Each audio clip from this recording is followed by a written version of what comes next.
नमस्कार, आपका स्वागत है work place ethics and social responsibility पाठ्यक्रम के मॉड्यूल 5 में, जिसका विषय है social responsibility and it's components.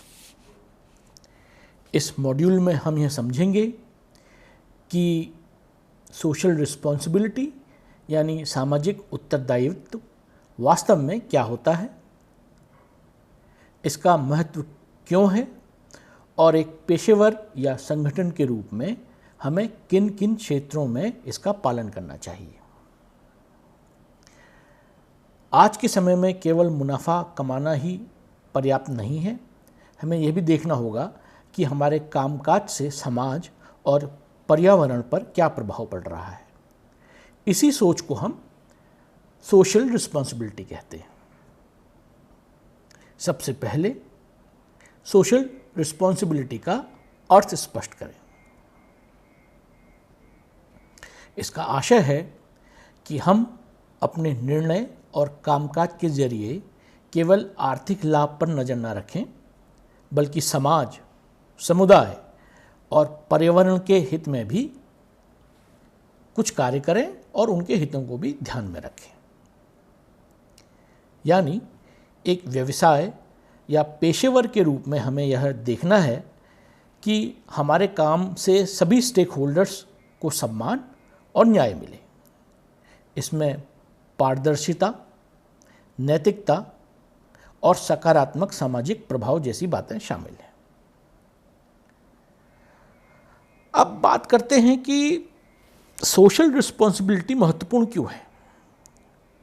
जब कोई संगठन या प्रोफेशनल सामाजिक जिम्मेदारी निभाता है तो इससे समाज में विश्वास और गुडविल बनती है। लोग उस ब्रांड या व्यक्ति पर ज़्यादा भरोसा करते हैं। इससे सस्टेनेबल डेवलपमेंट यानी टिकाऊ विकास को भी बढ़ावा मिलता है, क्योंकि आप समाज और पर्यावरण को ध्यान में रखकर दीर्घकालिक सोच को अपनाते हैं। साथ ही इससे जिम्मेदार ग्राहक और साझेदार भी आपकी ओर आकर्षित होते हैं और यह आपके नैतिक दायित्वों को पूरा करने में मदद करता है। इसके कुछ मुख्य घटकों पर भी चर्चा करें। सोशल रिस्पॉन्सिबिलिटी में सबसे पहला आता है इन्वायरमेंटल प्रोटेक्शन यानी पर्यावरण की रक्षा, जैसे प्रदूषण को कम करना, रिसाइकलिंग या ऊर्जा की बचत करना। दूसरा है इथिकल बिजनेस प्रैक्टिसेस यानी व्यवसाय में नैतिकता का पालन करना। तीसरा है कम्युनिटी एंगेजमेंट, जिसमें स्थानीय समुदाय की मदद, शिक्षा, स्वास्थ्य या महिला सशक्तिकरण जैसे कार्य शामिल हैं। चौथा है कर्मचारियों के साथ न्यायपूर्ण व्यवहार यानी फेयर ट्रीटमेंट ऑफ एम्प्लॉयज।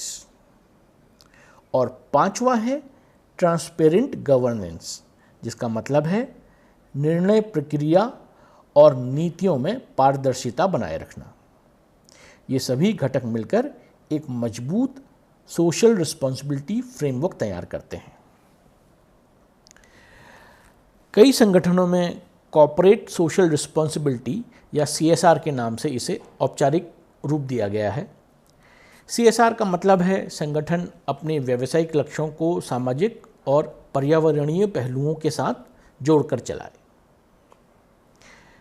इसमें अंतर्राष्ट्रीय मानकों और फ्रेमवर्क्स का सहारा लिया जाता है ताकि पूरी रणनीति व्यवस्थित और प्रभावी बन सके। CSR आज के प्रतिस्पर्धी माहौल में कंपनी की दीर्घकालिक सफलता का हिस्सा बन चुका है। अब इसके कुछ लाभों पर नजर डालें। CSR को अपनाने से संगठन की ब्रांड रेपुटेशन मजबूत होती है, कर्मचारियों का आत्मविश्वास और संतुष्टि बढ़ती है, कानूनी जोखिम जो हैं वो कम होते हैं और लंबे समय तक स्थिर और स्थायी विकास संभव होता है। यही कारण है कि दुनिया भर के संगठन CSR इनिशिएटिव्स में लगातार निवेश कर रहे हैं। इस मॉड्यूल का सबसे अहम संदेश यही है कि सोशल रिस्पॉन्सिबिलिटी अब कोई वैकल्पिक विकल्प नहीं, बल्कि एक अनिवार्य शर्त है, ताकि आप समाज में विश्वास, सस्टेनेबिलिटी और सकारात्मक ब्रांड छवि बनाए रखें। इसे अपनाकर आप न केवल एक बेहतर प्रोफेशनल बनेंगे, बल्कि समाज में भी सार्थक योगदान दे पाएंगे। आपका धन्यवाद कि आपने मॉड्यूल 5 को पूरा किया। अगले मॉड्यूल में हम CSR इम्प्लीमेंटेशन के व्यवहारिक उदाहरणों को और गहराई से देखेंगे। अगर आपके कोई सवाल हैं तो डिस्कशन फोरम में ज़रूर साझा करें। अगले सत्र में फिर मुलाकात होगी। बहुत बहुत शुभकामनाएं।